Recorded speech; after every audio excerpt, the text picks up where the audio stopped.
Hi friends, ఈరోజు ఈ వీడియోలో ఏపీ రాష్ట్ర వ్యాప్తంగా ఉన్నటువంటి పిఎం కిసాన్ రైతులకు చాలా ముఖ్యమైన అప్డేటు. 24 విడత డబ్బులు ఎప్పుడు వస్తాయి? ఈ రైతులందరికీ కూడా 4000 రూపాయల వరకు విడుదల చేయబోతున్నారు. అది ఎవరికి ఏంటి ఇప్పుడు క్లియర్గా తెలుసుకుందాం. అండ్ వీడియో మీద నచ్చితే లైక్ చేసి షేర్ చేసి సబ్స్క్రైబ్ చేసుకోండి ఫ్రెండ్స్. సో ఏమాత్రం లేట్ చేయకుండా వీడియోలోకి వెళ్ళిపోద్దాం. సో ముందుగా ఒక విషయం గుర్తుపెట్టుకోండి.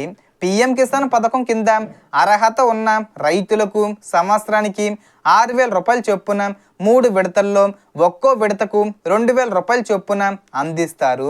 ఇప్పటికే 23వ విడత విడుదలైంది.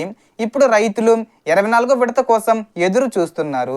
ఇక్కడ ముఖ్యమైన విషయం ఏమిటంటే 23వ విడత డబ్బులు మీకు రాకపోయినా మీరు పిఎం కిసాన్కు అర్హులై ఉండి మీ గత చెల్లింపు పెండింగ్లో ఉన్నట్లయితే ఆ బకాయి 2000 రూపాయలతో పాటు 24వ విడత 2000 రూపాయలు కలిపి మొత్తం 4000 రూపాయల వరకు వచ్చే అవకాశం ఉంటుంది. అయితే ప్రతి ఒక్కరికి ఖచ్చితంగా 4000 రూపాయలు వస్తాయని మాత్రం చెప్పలేం.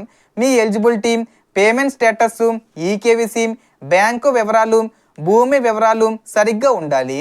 అందుకే 23వ విడత డబ్బులు రాని రైతులు ముందుగా పిఎం కిసాన్ అధికారిక వెబ్సైట్లో నో యువర్ స్టేటస్ చెక్ చేసుకోండి. పేమెంట్ స్టేటస్ ఏం చూపిస్తుంది, ఈకేవీసీ పూర్తయిందా, బ్యాంకు వివరాల్లో ఏమైనా సమస్య ఉందా, ఇవన్నీ ఒకసారి పరిశీలించండి. ఇక 24వ విడత ఈ ఆగస్టు నెలాఖరులోపు అంటే ఆగస్టు 31వ తేదీ వచ్చే ముందు తేదీల్లో ఏదో ఒక తేదీన విడుదల చేసే అవకాశం ఉందని వార్తలు వస్తున్నప్పటికీ అధికారిక ప్రకటన వచ్చే వరకు దీనిని ఖచ్చితమైన తేదీగా భావించకండి. సో మొత్తం ఇన్ఫర్మేషన్ ఇది ఫ్రెండ్స్. మీకు ఈ వీడియో నచ్చితే లైక్ చేయండి, షేర్ చేయండి అండ్ సబ్స్క్రైబ్ చేసుకోండి. Thanks for watching.